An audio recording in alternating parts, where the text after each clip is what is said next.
So last month, I had to say goodbye to my son of 11 years.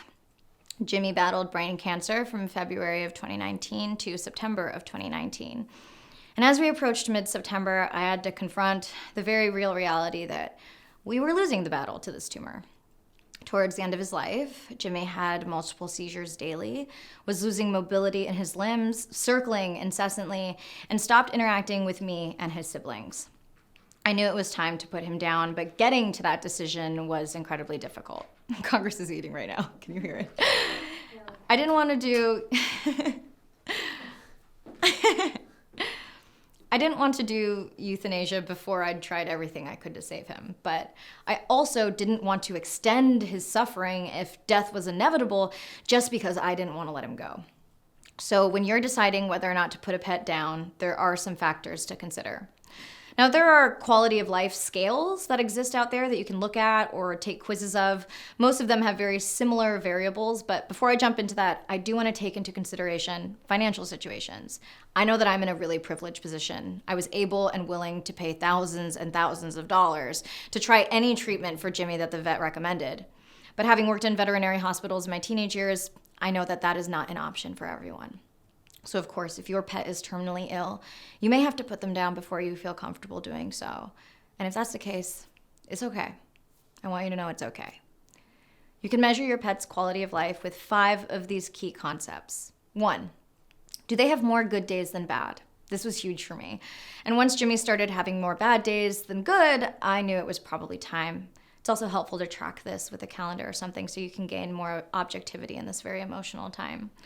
2, mobility. How well can they move? Is it difficult to just get up and eat? Can they clean themselves? Cats in particular are very prideful animals, so once Jimmy started losing a lot of his mobility, we knew it was going to affect his psyche. Cats want to hide pain and be dignified, and the inability to do that, along with the confusion of no longer having control over their bodies, to the humiliation of falling down into their own feces or urine, it's going to have a huge negative impact on their mental health on top of the physical difficulty that they're experiencing. 3, are they in pain? That's a big one. My vet said you can usually tell an animal's in pain when they completely stop interacting. They don't do the things they love anymore. They don't seek you out for pets or cuddles if that was their normal behavior prior to illness. They isolate, usually in a closet or under a bed. They completely withdraw. 4, how well are they eating and drinking? Are meals difficult? Do you have to hand feed them or convince them to eat? Are they rapidly losing weight? I mean, this is a red flag for obvious reasons. And the final factor, 5, is you. This one was hard, but a lot of friends and also a lot of vets that I consulted brought this up. How is this affecting you? Are you financially able to support your pet down this road? Is it a more compassionate choice for the both of you to end the suffering now? Does the illness require you to be at home all the time to monitor them? I work from home, so I was able to be there more often for Jimmy and track his seizures throughout the day, but I know that this is not a realistic option for people with a 9-to-5. And I've had a lot of friends who went down the road of trying absolutely everything to save their pet and only turning to euthanasia when they had to. And I can say that they all regret it, because even though they suffered, their pet suffered more. And those friends wish that they had had the strength and the bravery and the compassion to end the suffering for their pet before it got that bad. And it's hard because it feels like when you choose euthanasia, you're killing your baby, but euthanasia is and can be a gift. I chose an in-home euthanasia because Jimmy hates the vet. I mean, who doesn't? And I wanted him to be able to just pass peacefully in the house.